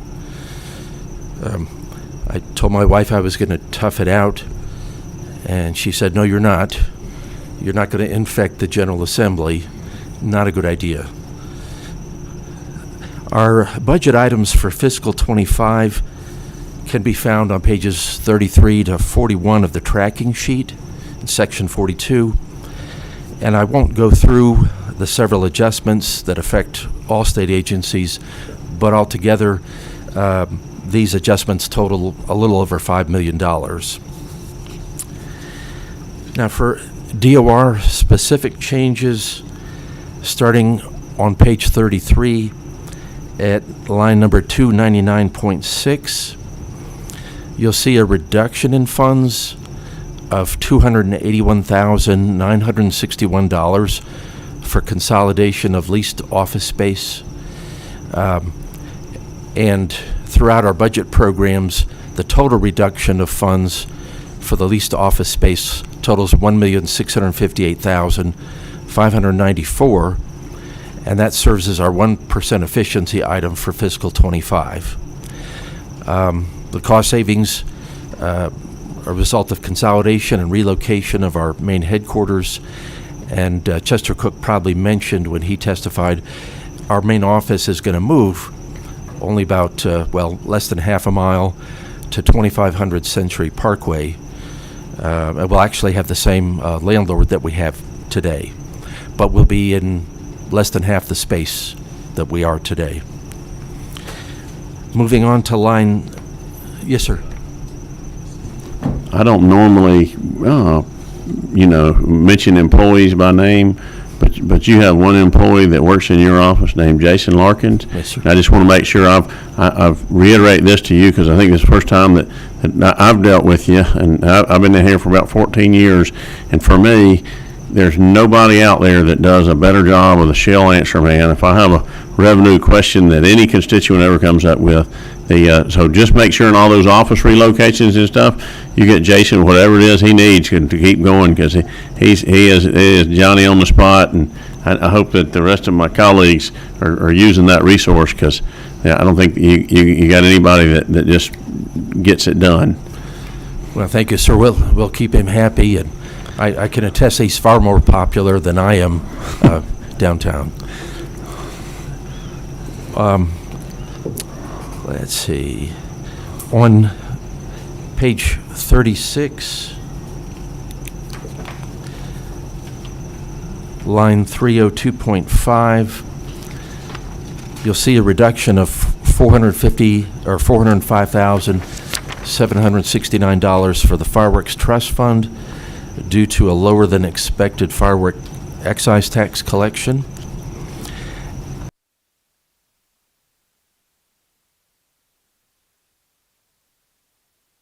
$1,018 adjustment for DOR serving as a pass-through for ERS contributions for tax commissioners. Now we'll go to line 37. Let's see. Line 30, I'm sorry. Line 37, or page 37, line 304.5. That's our top budget priority for this legislative session, and it's a $3.3 million request, and it reflects a price increase in our contract with Georgia Correctional Industries to manufacture state license plates, also for the decals. What drove that? I'm sorry, sir? What drove that increase? Let me say, for several years before this occurred, they'd been trying to meet with us and say that they needed some adjustment because of the increase in the cost of materials. We met with them over a couple of years and couldn't agree to an increase. So what we finally did was put out a request for proposal. Was this last year, Keisha, the year before? Year before last. And we even had a prior vendor, 3M company, in the bidding. We had Georgia Correctional Industries. GCI's bid, their bid was the lowest, and it was $5 million less than the second bidder. So I think that's a good way to see, well, what does the outside market say that, this should be priced at. And with the contract we negotiated with them subsequent to that, they finally got their increase, and it was approximately $3.3 million a year. And there had not been an increase in quite some time, quite a number of years. So, sir. Thank you. Turning to page 39, on line 306.5, this is a continuation of our amended fiscal 24 request for an initial contact team. In the amended budget, we asked for $15,300 for startup costs. And in the fiscal 25 budget, we're asking for $411,500 new tax examiners. And these examiners will form an initial contact team to reach out to newly delinquent taxpayers. And it wasn't our idea. The states get together and share good ideas. We actually got this one from the state of Wisconsin. And what this team actually does with temp help right now, we'd like to make it permanent. Taxpayers apply for a sales tax or withholding tax ID number. We give it to them, and it creates an expectation for returns for sales tax and withholding tax in the system. Then a couple months go by and no returns are filed. So we reach out to these new taxpayers, and a lot of them don't know the exact requirements that they've got, and some need assistance in filing the return or understanding how the Georgia Tax Center works. Now, for efficiency's sake, it's a great thing. You have to file on the Georgia Tax Center, so all those returns come in electronically for sales tax and withholding tax. But not everybody is really good at working with that. So our folks reach out and get people on the system and get them filing. So what we found out, once we get them on the system, they're much more likely to remain voluntary compliant, and no additional interaction is needed with us for the most part. I'd like to go to page 41 and line 308.5 for our Taxpayer Services Division, and we're requesting $72,900 for an increase in the hourly pay of seasonal mailroom staff to $15 an hour. Now, these mailroom staff work during peak tax season, the spring and the fall, and we've previously been unable to recruit for these positions through temp agencies because of the low pay. Even the temp agencies told us they're not going to be able to get us folks at what we could pay before. So we remain hopeful that this increase will assist us in recruiting for these peak mailroom staff seasonal positions. Finally, let me say we're very grateful for the investment by the General Assembly in our employees, demonstrated by the pay raises over this budget, over the last 2 years of budgets. And I can tell you this has done wonders for the employee morale and retention. With that, we support the recommendations of the Governor and the House for fiscal 25, and I stand ready to answer any questions. Yes, sir, Senator Anderson. How many employees do you have in your department? In the entire department, and please correct me if I'm wrong, but I think currently we have approximately 1,010 employees in the Department of Revenue. How many? 1,028, okay. How many vacancies? How many vacancies? About 60? About 60 to 65 vacancies. Okay.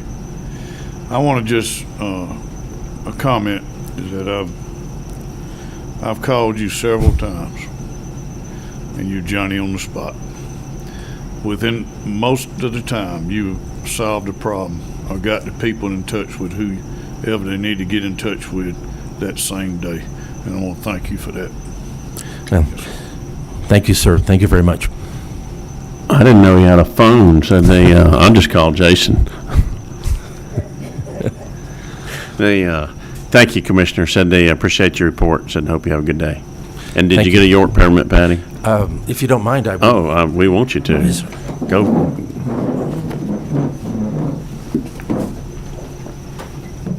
Take two.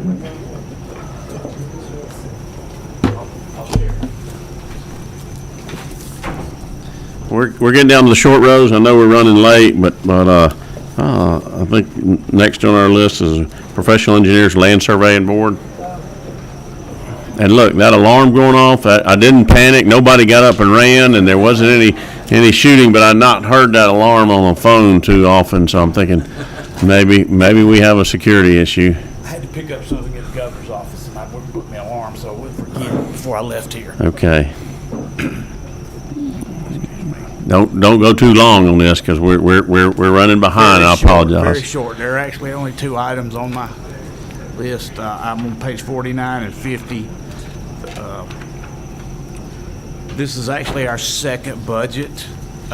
We were created in 22, but we did not get appropriations that year.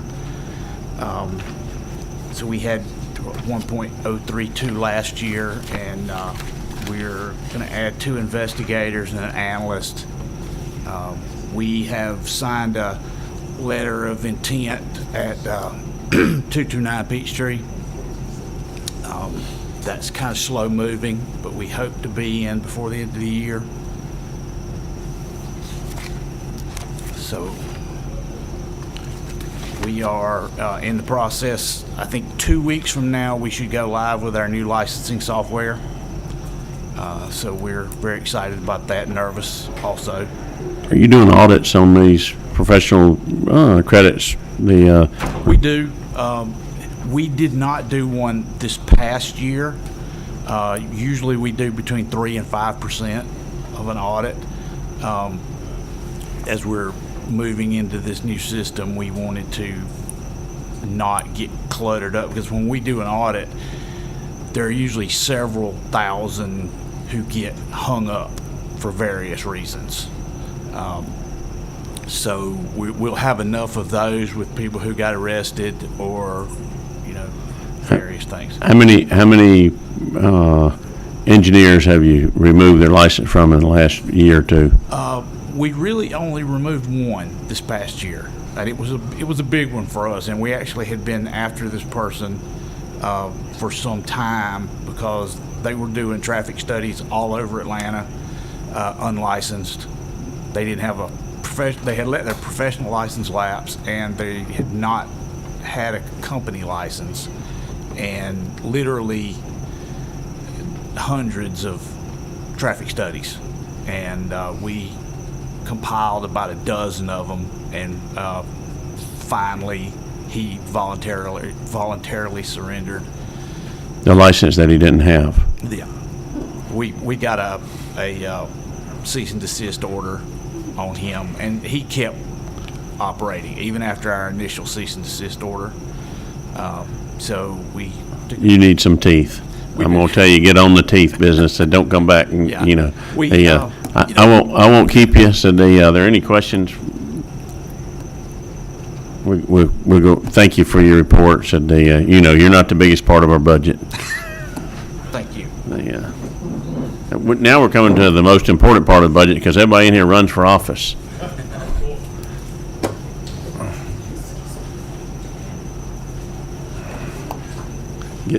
Get to Gail. How are you today, John? Good, sir. How are you? Sitting that good mic seat over there. That's got a better mic. This one over here doesn't work too well.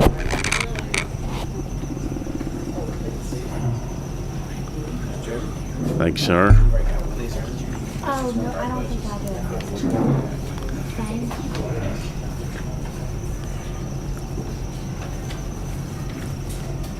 Mr. Chairman, members of the committee, my name is John Favre. I'm the chairman of the State Election Board. I'm joined today by Mike Cohn, our new executive director of the State Election Board, and by our paralegal, Alexandra Hardin, back there. I want to thank you. The budget we're talking about today is on page 99 and 100, I guess, at the very end. And the additions from the last meeting were, I guess the governor saw fit to fund two positions for investigators, which you heard the Secretary of State discuss. We have about 300 unfunded, or 300 cases out there that haven't been heard yet.